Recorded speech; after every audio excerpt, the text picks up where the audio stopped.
Deputy CM Pawan Kalyan 2 రోజుల పాటు పిఠాపురంలో పర్యటించనున్నారని ఎమ్మెల్సీ హరిప్రసాద్ అన్నారు.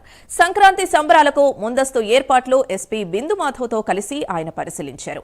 షెడ్యూల్ మార్పు కారణంగా ఇవాళ రేపు మాత్రమే పర్యటన ఉందని వివరించారు. భారీగా ప్రజలు అభిమానులు తరలివచ్చే అవకాశం ఉండడంతో భద్రత మరింత పెంచామని తెలిపారు.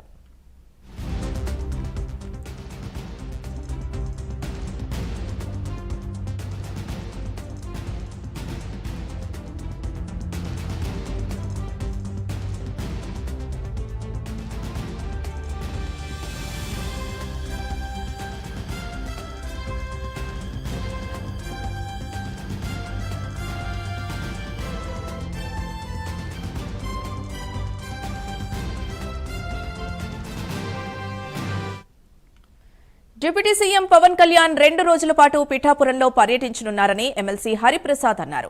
సంక్రాంతి సంబరాలకు ముందస్తు ఏర్పాట్లు ఎస్పీ బిందు మాధవ్తో కలిసి ఆయన పరిశీలించారు. షెడ్యూల్ మార్పు కారణంగా ఇవాళ రేపు మాత్రమే పర్యటన ఉందని వివరించారు. భారీగా ప్రజలు అభిమానులు తరలివచ్చే అవకాశం ఉండడంతో భద్రతను మరింత పెంచామని తెలిపారు.